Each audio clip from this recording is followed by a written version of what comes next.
The town of Oak Haven is quiet. It's nestled between misty hills and a dark, silent forest. Most days are pretty much the same. The sun comes up, people go to work, and evening brings a deep, heavy quiet. It's a town where everyone knows everyone, but nobody talks about the important stuff. They prefer simple chats. They talk about the weather. They talk about the price of milk.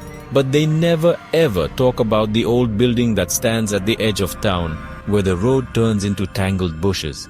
They avoid looking at it, as if its shadow could reach out and pull them in. This building is the Silverwood Inn. It's an old place, built from dark wood and secrets. Its windows are like tired eyes, watching the town. The paint is peeling, and the sign creaks in the wind, its silver letters faded from time and rain. Once, the inn was a fancy place where tired travelers found peace. But now it's almost empty. The local folk stay away from it. Tourists sometimes stumble upon it, drawn by the low prices and its spooky charm. They check in, hoping for a quiet night, but they find something completely different, something Oak Haven has tried to forget for generations. The air around the Silverwood Inn feels different. It's colder, heavier. The quiet here isn't peaceful, it's watchful. The trees around it seem to lean in, their branches like bony fingers pointing at the roof. The staff who still work there are a strange bunch. They move silently through the hallways, their faces pale, and their eyes constantly darting towards the second floor. They answer questions in short, choppy sentences. They polish silverware, change sheets, and pretend they don't hear the whispers coming from the empty hallways. They are the keepers of the quiet, the guardians of a place that should have been left alone a long time ago. They say the inn has a memory. It remembers every guest, every laugh, and every scream. It collects these moments like a collector. Sometimes when a thick fog rolls in from the hills, lights in the windows flicker in rooms that should be empty. The sound of a piano might drift from the empty living room, a sad, lonely tune played by unseen hands. The town of Oak Haven tries to sleep, but at the edge of its mind, the Silverwood Inn waits. It never rests, and it always craves a new story. But what happens to those who become part of its story?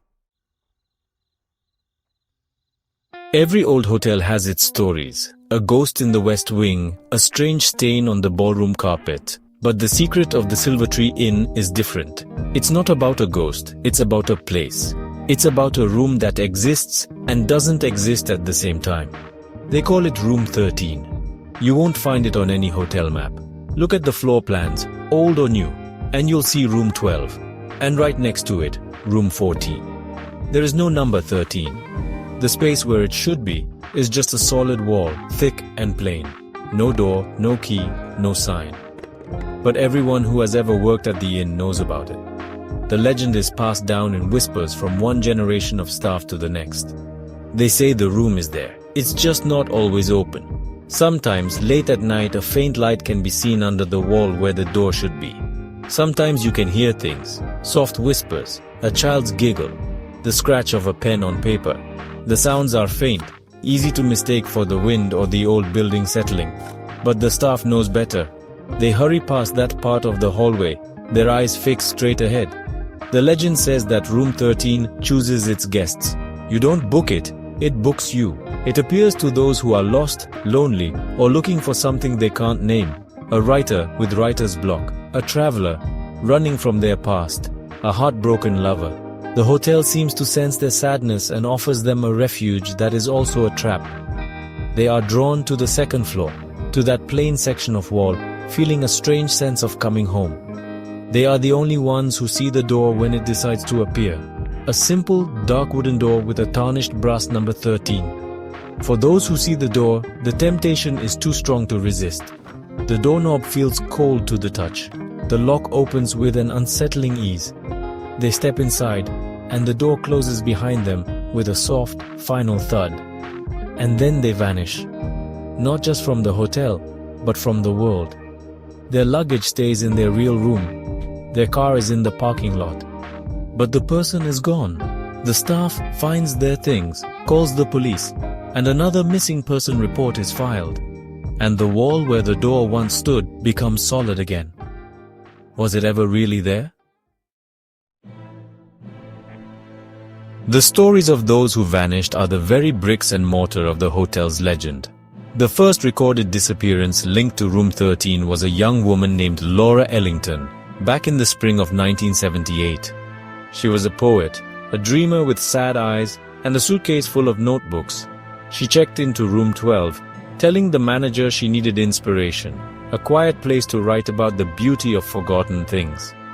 The Silverwood Hotel was the perfect muse for her. She spent her days walking in the forest and her nights writing by candlelight, filling pages with her elegant, flowing handwriting.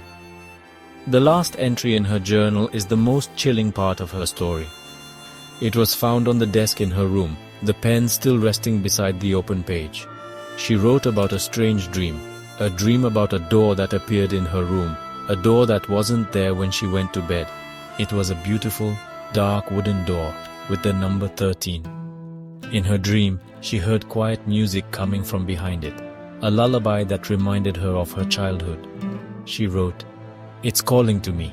I feel like everything I've ever lost is waiting for me on the other side. I have to see." The next morning, Laura Ellington was gone. Her bed in room 12 was untouched.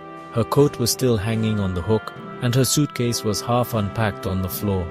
Only Laura herself was missing. The police searched the hotel, the town, the forest. They found no trace.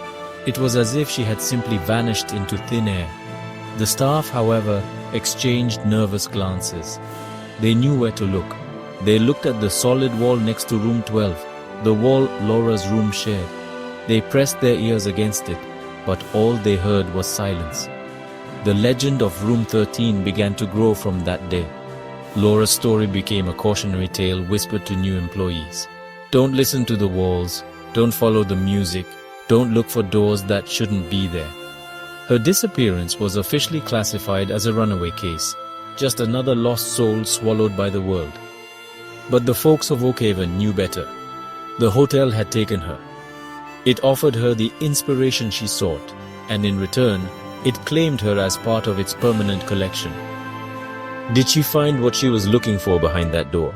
Or did she find something entirely different? Laura was just the first. For decades, the hotel kept taking its guests. In 1985, it was a sound engineer named James. He was a man of logic and science, fascinated by the phenomenon of electronic voice events. He came to the Silvertree Inn not as a guest, but as a researcher, hoping to prove the rumors wrong. He booked room 14, the room on the other side of the phantom space. He set up his sensitive recording equipment, determined to capture proof of, well, nothing. He wanted to show that it was all pipes and wind, the groans of an old building. For 2 nights, his tapes recorded only silence and the faint hum of his own equipment. He was ready to pack up, disappointed. On his last night, he left the recorders running and went for a walk. When he returned, he listened to the tape. Amidst the static, there was a clear voice. It was a woman's voice, soft and musical, whispering the same phrase over and over. "It's so lonely here." James was shocked, but excited. He had captured something. He spent the rest of the night trying to find the source, pressing his microphones against the shared wall with the space for room 13. The next morning, the cleaning staff found his equipment still running in room 14. The room was empty. James had vanished. Years later, in the age of the internet, a paranormal blogger named Ryan tried his luck. He ran a popular channel where he spent nights in haunted places. The Silvertree Inn was his white whale. He live-streamed his entire stay from room 12, his camera pointed at a blank wall. For hours, nothing happened. His followers grew bored. Then, just after 3 a.m., the camera feed glitched violently. For a split second, an image of a dark wooden door with a brass 13 appeared on the wall behind Ryan. He didn't seem to see it. He complained to his audience about a technical glitch. Then he stood up as if hearing something off camera and walked out of frame toward the wall. The stream abruptly cut out. Ryan's disappearance became a viral sensation, only adding to the hotel's creepy fame. Police found his laptop and camera, but the last few seconds of the recording were corrupted, a mess of static and distorted noise. Like the others, he vanished without a trace, leaving all his things behind. Each disappearance added another layer to the mystery. A poet, an engineer, a blogger. They were all searching for something: inspiration, proof, fame.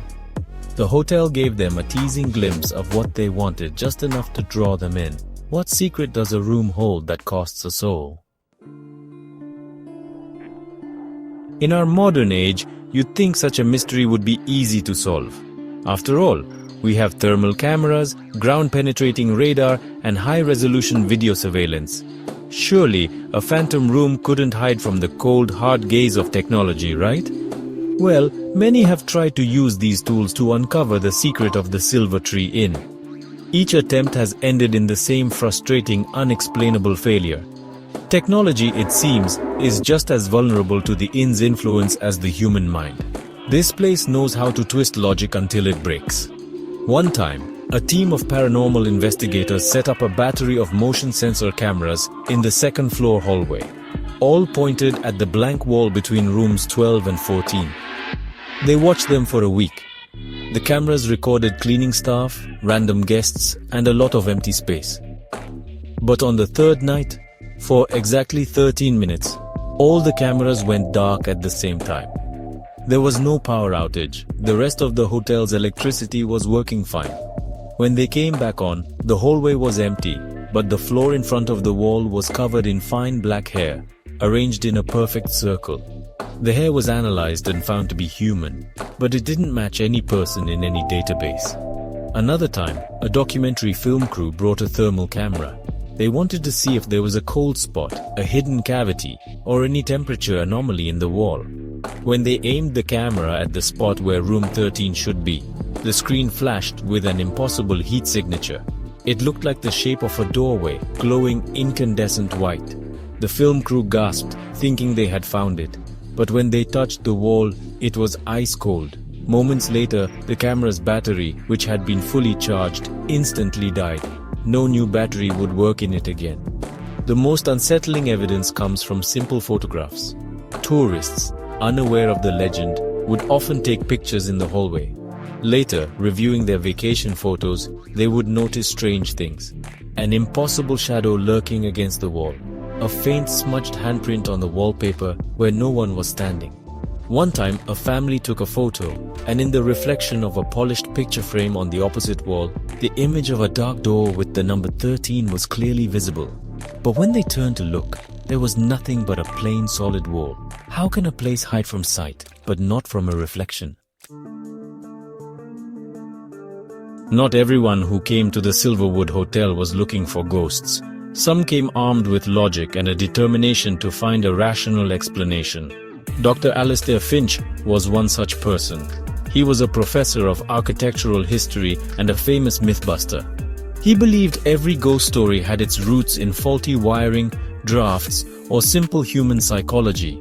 He was convinced that room 13 was nothing more than a tall tale, a story born from the hotel skipping the unlucky number for superstitious reasons, which was common practice.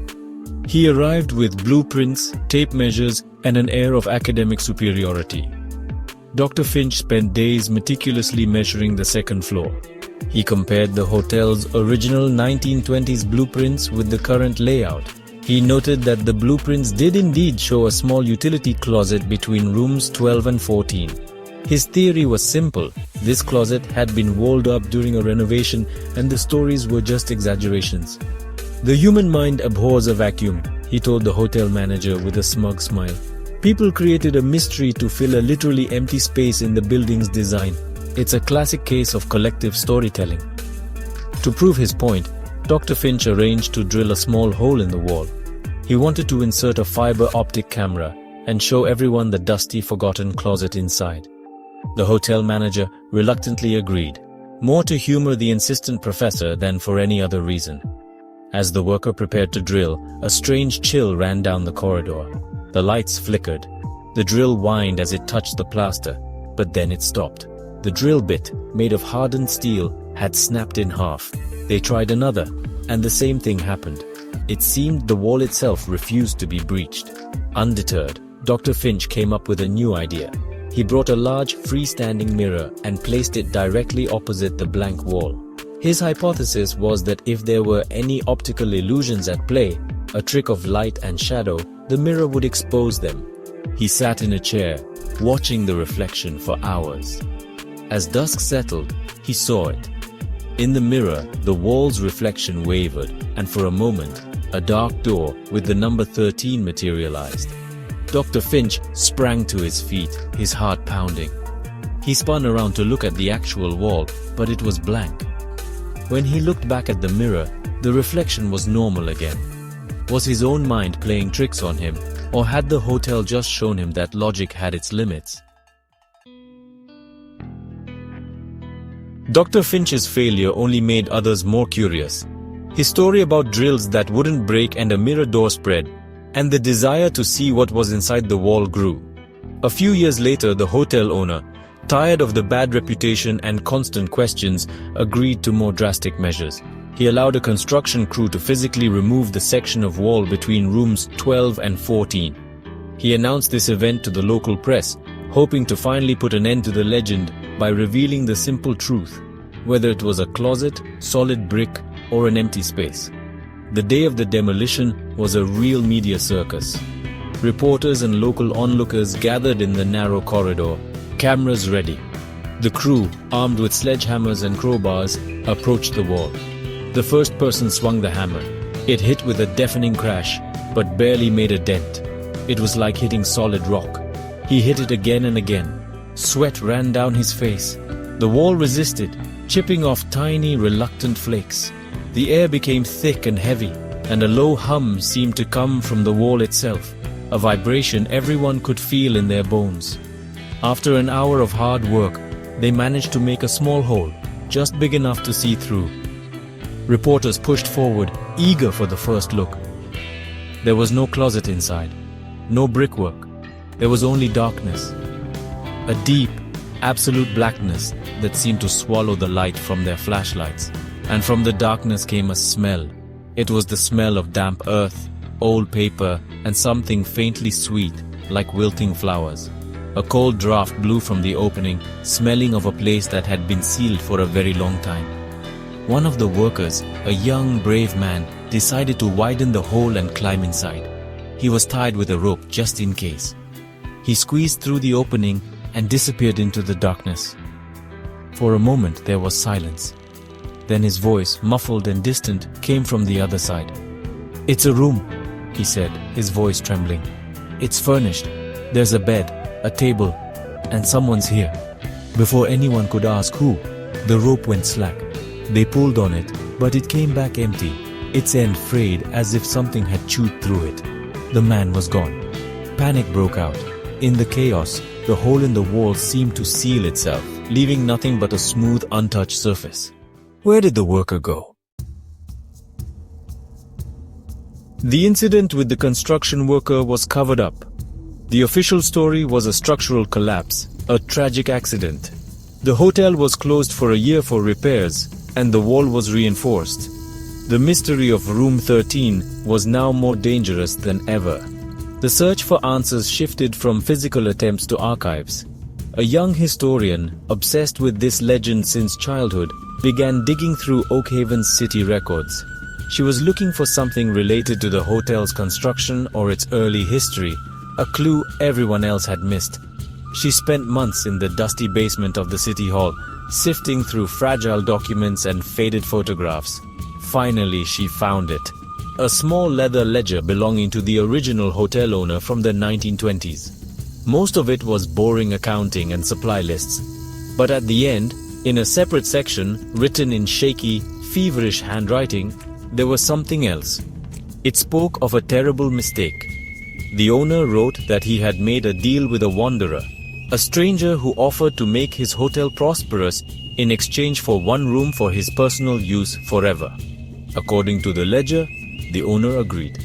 The stranger watched the construction of one specific room, a room without windows and with a special door made from gallows wood. The stranger said the room would collect stories and ensure the hotel would never be forgotten. But soon after its completion, strange things began to happen. Staff complained of nightmares. Guests checked out in the middle of the night, pale and scared, speaking of a door that appeared and disappeared. The owner realized he had invited something terrible into his establishment. His last entry was the most terrifying. He wrote that he was going to remove the room, tear it out of his hotel. "I must undo what I have done," he wrote. "I will brick it up from the outside. I will erase it from the plans. I will burn the key, but I'm afraid it's too late. The room is no longer just wood and plaster. It is now alive. It is hungry." The entry ends there. There are no records of what happened to the owner. He simply vanished from the city's history shortly after that date. Did he successfully seal the room, or did the room seal him inside first? Today is July 21st, 2025. The Silvertree Hotel still stands on the edge of Oakhaven. It looks the same as always, old, tired, and full of secrets. The stories haven't stopped. People still disappear. The staff still walk the halls with fear in their eyes. The legend of Room 13 is no longer just a local tale. It's a grim landmark on the map of the strange and unexplained. For some, it's a challenge. For others, a creepy curiosity. And for the chosen few, it's a destination. A final, one-way trip. You're reading this now, maybe in the comfort of your home, thousands of miles from Oakhaven. The story seems far away, like a movie or a book. It's interesting, a little spooky, but it's not real, it's just words on a page. But the hotel's legend knows how to travel. It spreads like a virus, passed on through whispers and web pages. The more you learn about it, the more it learns about you. It senses your curiosity. It senses your loneliness, your desire for something more, for a secret to be revealed. The story is a hook, and you're starting to bite. Think about the hallways in your own life. The empty spaces, the missed chances, the doors you never opened. Have you ever felt a sudden, unexplained chill in a perfectly warm room? Have you ever heard a whisper at the edge of your hearing, only to find no one there? The Silvertree Hotel isn't just a building of wood and nails, it's a state of mind, it's the place we go when we're lost. Room 13 is the greatest mystery, the answer to a question you didn't even know you were asking. It promises to show you what you've been looking for. Look away from this screen. Look at the wall in front of you. Is it as solid as you think? Listen, do you hear it? A faint musical sound, like a half-forgotten lullaby. A soft scratching, like a pen on paper, writing your name in a guest book. There, out of the corner of your eye, did the shadows just shift? Did you just see the outline of a door where there was no door before? The legend is alive, and now that you know the story, you're a part of it. Only one question remains. When the door to Room 13 appears for you, will you be brave enough to open it, or are you already inside?